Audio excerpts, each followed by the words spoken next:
What's up, everybody? Thank you for tuning in to another episode of the CPA Zone, the podcast where we discuss tax strategies and accounting tips for entrepreneurs and real estate investors. My name is Ryan Pulis, and our company, the Pulis Group, offers tax planning and advisory services for entrepreneurs like you. Whether it's bookkeeping, tax planning, or CFO services that you're looking for, we've got you covered.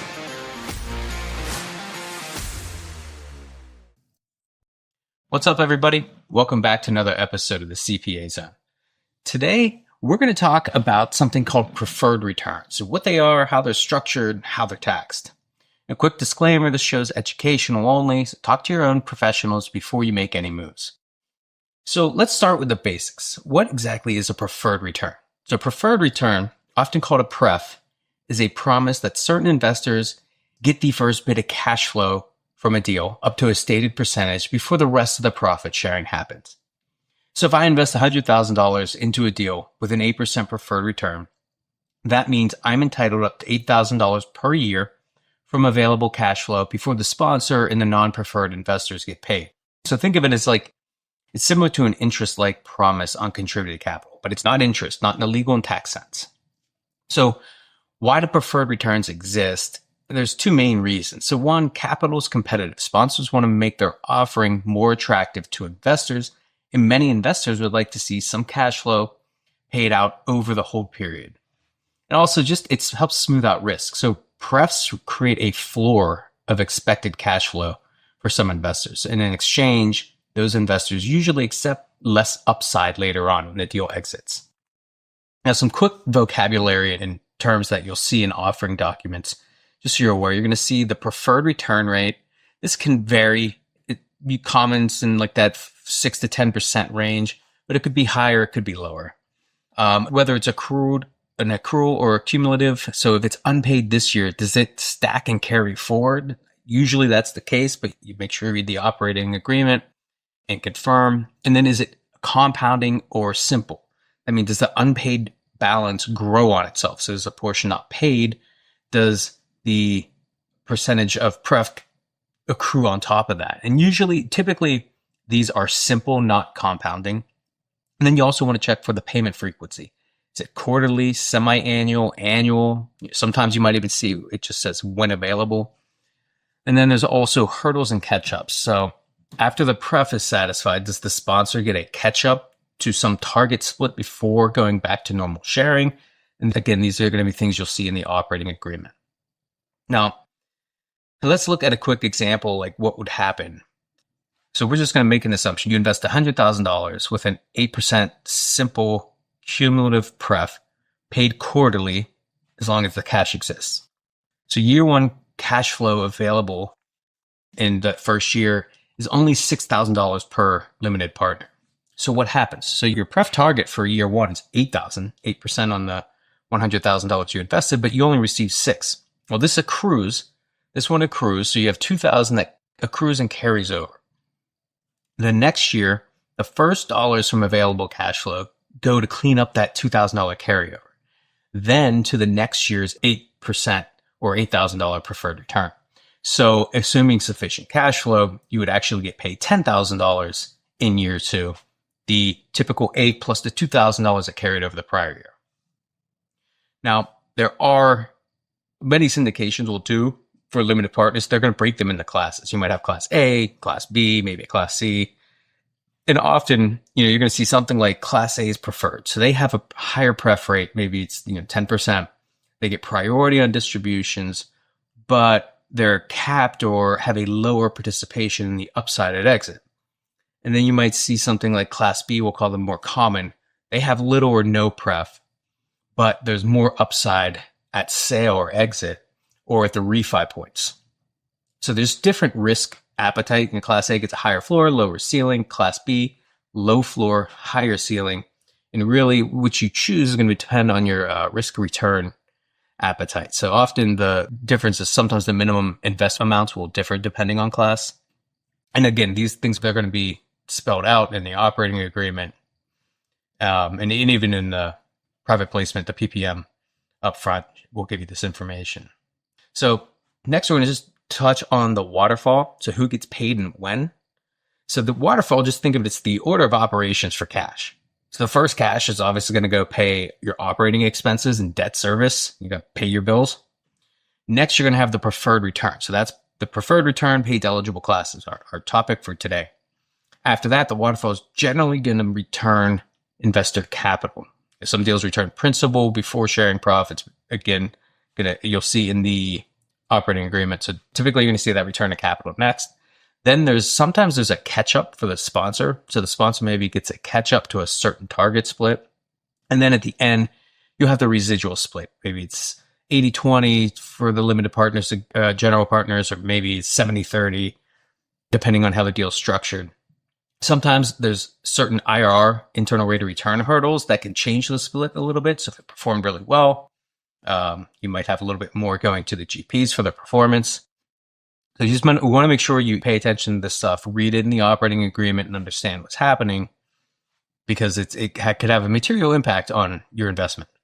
The operating agreement should also tell you, whether the pref is before or alongside a return of capital, whether there's a catch up, how the sales proceeds are applied. All these things in that waterfall, they should all be spelled out in the operating agreement, so there's no ambiguity or confusion there. Now let's just talk about the tax treatment for a minute. So a common myth that I hear a lot is these preferred returns are guaranteed payments, so they're subject to self-employment tax, which that's not true. I mean, it's possible it could be, but we'll talk about when that could apply, but it's very rare. In real estate deals, we don't see that. The preferred return is not a guaranteed payment in the legal sense. It's payable only to the extent cash is available and per the waterfall. It's not contingent. Because it's not contingent on partnership performance and available cash, is generally treated as a partnership distribution, not a guaranteed payment. So that's going to show up on your K1 in box 19 as a distribution reducing your capital account, versus a true guaranteed payment shows up at box 4, taxable ordinary income plus self-employment tax in many cases. So the K1 is going to show, in most cases for real estate partnerships, that distribution, that pref is treated as a distribution, not a guaranteed payment. So if the operating agreement literally promises you're going to get X% no matter what, even if the partnership loses money, then that's a guaranteed payment for capital. Ordinary income to you, deductible for the partnership. You think of that as more of like a interest payment to you. Structure is rare in real estate syndications. And if it was treated like guaranteed payment for capital, that's similar to interest, no self-employment tax. Now, there are what's called guaranteed payment for services. So maybe asset management fees to general partners for performing services. This is a different lane entirely. Those are generally guaranteed payments. They're not preferred returns. So just keep those buckets separate. You'll often distinguish between management fees paid to outside parties versus your internal GPs. That's also going to have an impact on where it goes on the K1. But the details, they're going to vary by structure. Bottom line, the LP preferred returns in real estate are not guaranteed payments. They're part of the normal allocation and distribution mechanics. Now let's talk again, just touch on a bit about capital accounts. We've covered this in prior episodes, but very important to understand. When you put $100,000 into a deal, your starting capital account is $100,000. When you receive a $10,000 pref distribution, your capital account decreases by $10,000. So now it's down to $90,000. Over the life of the deal, your partnership account must generally wind down to zero through income allocations and distributions.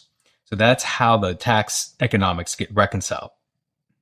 So if you pull out more cash than you've been allocated income, at some point you're going to see additional taxable income, usually at the sale, to true up the books. So this often leads to phantom income.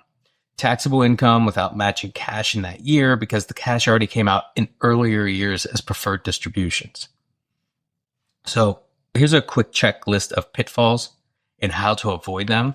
So one, just assume nothing. Confirm the pref is cumulative, whether it's simple compounding. Check the ordering. Is the pref paid before capital? Do they run together? Is there a catch up? Double check the exit math at sale. I do unpaid cumulative preferred returns get paid first out of capital. There's all sorts of things that are going to be listed in that waterfall and in the operating agreement. Just make sure you read everything and understand what's going on. Know your tax timing, preferred distributions, lower your capital account, might create phantom income later. And that no one wants to have this phantom income at the end of the year. But if you're tracking things, if that is the case, you at least won't be surprised. Prefs are not management fees or guaranteed payments. They're totally separate. Return of capital in most cases, at least for real estate syndications. So those are just some things. Make sure you're reading those documents and you understand how the money flows through the deal. So that about does it for today's episode on preferred returns and what they are. If you're a limited partner, choose one. Do you want the higher floor with a higher pref and less upside at the end? Or do you want more upside at exit? You don't really care about the cash flow during the hold period. You're kind of looking for that large capital gain and payout at the end.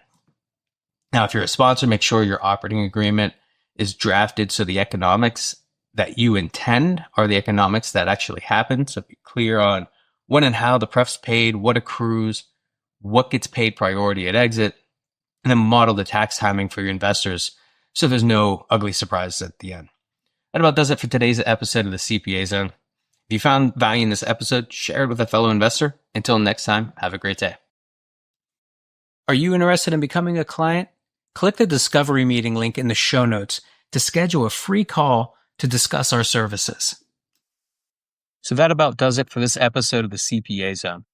Thanks for listening, and I hope you found something valuable that you can take away. We are taking on new clients, and if you'd like to work with us, then go to our website and fill out the client intake form on our contact page. This can be found at thepulisgroup.com/contact. That's THEPULICEGROUP.com/contact.